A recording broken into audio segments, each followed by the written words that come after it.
నమస్తే అండి. ఈరోజు వీడియోలో అయితే హ్యాండ్స్ కటింగ్ అయితే చూపెడుతున్నానండి. నిన్న లాంగ్ వీడియోలో పెట్టాను కదా, work blouse back part cutting అనేది. ఇప్పుడు దాని యొక్క హ్యాండ్స్ ఏనండి.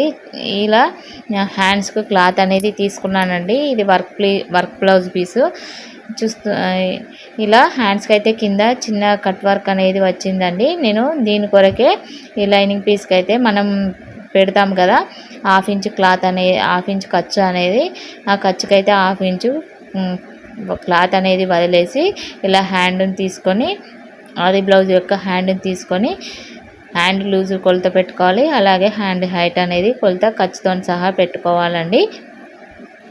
ఇలా పెట్టుకున్న తర్వాత మనం లైన్స్ అనేటివి వేసుకోవాలి.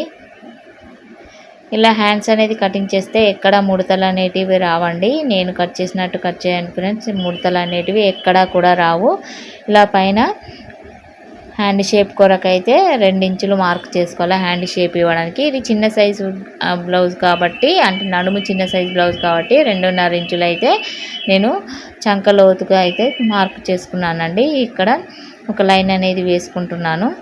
ఎక్కడైతే చంకలో తీసుకున్నామో అక్కడ మార్క్ అనేది చేసుకోవాలి. తర్వాత మనం బ్యాక్ పార్ట్కు నిన్న వీడియోలో చెప్పాను కదండి, 8 ఇంచులు అనేది చంక మార్క్ వచ్చిందని. నేను దీని కింద లింక్ ఇస్తానండి, చూడండి. మీకు ఏమన్నా డౌట్స్ ఉంటే బ్యాక్ పార్ట్లో నేను అంటే నడుము సన్నగా ఉండి చెస్ట్ 2 ఇంచులు ఎక్కువగా ఉన్న వారి బ్యాక్ పార్ట్ అయితే నిన్న లాంగ్ వీడియోలో పెట్టానండి.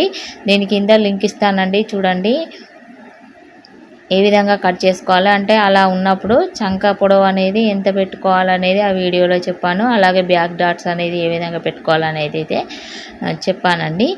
ఇక్కడనైతే ఇప్పుడు షేప్ తీసుకున్నాను. హ్యాండ్ షేప్ తీసుకున్న తర్వాత ఫ్రంట్ పార్ట్ లోతు, హ్యాండ్కు లోతు తీయాలి కదా, దాని కొరకైతే ఇలా 1 ఇంచ్ నుంచి వెళ్ళి ఫిట్టింగ్ కుట్టు వరకు అయితే టేప్ సాయంతోనైతే హాఫ్ ఫోల్డ్ చేసుకొని, హాఫ్ ఫోల్డ్లో హాఫ్ ఇంచు కొలత అనేది పెట్టుకొని ఇలా ఫ్రంట్ షేప్ హ్యాండ్ లోతు అయితే తీసుకున్నానండి. ఫ్రంట్ షేప్కి వేసే హ్యాండ్కి అయితే,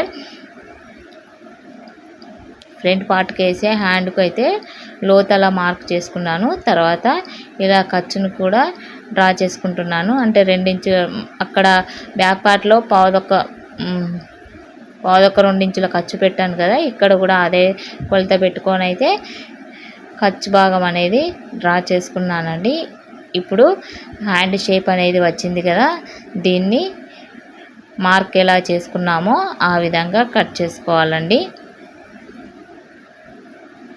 పైన అక్కడ టక్ ఇచ్చుకోవాలి. మళ్ళీ ఇక్కడ ఫిట్టింగ్ కుట్టుకాడ కూడా టక్ ఇచ్చుకొని ఇలా ఎక్స్ట్రా ఉన్న క్లాత్ని అయితే కట్ చేసుకోవాలండి. ఈ ఎక్స్ట్రా పీసులను ఇక్కడ కొంచెం మనకు అతుకు అనేది పడుతుందండి. ఆ అతుకు ప్లేస్లోనైతే జాయింట్ చేసుకోవాలండి. చూపెడతాను చూడండి. నేను ఇప్పుడు సైడ్కి తీసాం కదా, ఆ ఖర్చు ఎక్స్ట్రా పీస్ అనేది, ఎక్స్ట్రా పీస్ని ఇలా కొంచెమే పడుతుందండి. ఆ కొంచెం కూడా మనము కంపల్సరీగా అతుక అనేది వేసుకోవాలండి. ఇది చిన్న పీసే కదా అని వదిలేయద్దు, కంపల్సరీగా అతుక అనేది వేసుకోవాలండి. ఇప్పుడైతే మెయిన్ క్లాత్ని కట్ చేసుకుందాము. ఇలా కట్ వర్క్ వచ్చినప్పుడు ఎప్పుడు కానీ కట్ వర్క్ కింద పైన సమానంగా, అంటే ఎగుడు దిగుడుగా ఉంది కదా డిజైను, అది ఎలా ఉందో కిందికి మలిచిన క్లాత్ కూడా అదే సమానంగా ఉండేటట్టు చూసుకోవాలండి. అంటే 2 హ్యాండ్స్కు సమానంగా ఉండి చూసుకోవాలి. అలాగే ఇక్కడ నేను చెప్తున్నది ఏంటంటే, ఇక్కడ మనకు మెయిన్ క్లాత్ అనేది అతుకులు పడుతుంది కదా, వీడియోలో చూస్తున్నారు కదా. ఇప్పుడు నేను మెయిన్ క్లాత్ను సమానంగా కట్ చేస్తాం కదా, మనం ఒక్కొక్క బ్లౌజ్కి ఇట్లా ఈ అతుకులు అనేటివి పడతాయని సమానంగా కట్ చేస్తాం కదా. అలా కట్ చేసామనుకోండి, ఇప్పుడు నాకు ఈ సేపట్టిల క్లాత్ అనేది ఎక్కువగా లేదు, ఇదే ఉన్నది. ఇప్పుడు నేను ఇదివరకు చూపెట్టాను కదా కిందికి వేసిన క్లాత్, ఆ క్లాత్ ఉన్నది, పైన క్లాత్ మాత్రమే ఉంది. అదే నేను ఇప్పుడు సమానంగా కట్ చేస్తే లైనింగ్ బ్లౌజ్కు అతుకులు అనేటివి వేసుకుంటాను ఈజీగా. కాకపోతే నాకు సేపట్టిలకు క్లాత్ అనేది లేదు, చూపెడుతున్నాను కదా, సేపట్టిలకు క్లాత్ అనేది లేదు. కాబట్టి నేనేం చేశానంటే, ఇప్పుడు హ్యాండ్ అనేది సేమ్ ఎలా ఉందో అలాగే కట్ చేస్తున్నానండి. మెయిన్ క్లాత్ను అంటే లైనింగ్ పార్ట్ ఎలా ఉందో అలాగే కట్ చేసుకుంటున్నాను. ఎందుకంటే నాకు ఈ అతుకుల కొరకు కూడా పైన క్లాత్ తీస్తే కరువు తీయకుండా తీస్తే స్ట్రైట్గా తీస్తే క్లాత్ అనేది నాకు సేప్ పట్టీలు అనేటివి వెళ్ళవు, ఈ క్లాత్లో సరిపోదు. అందుకొరకైతే నేను ఆ విధంగా తీసాను. ఇవి ఈ సాదా వచ్చింది ప్లెయిన్గా వచ్చింది కదా, అవి డోరీస్కు యూజ్ చేస్తానండి.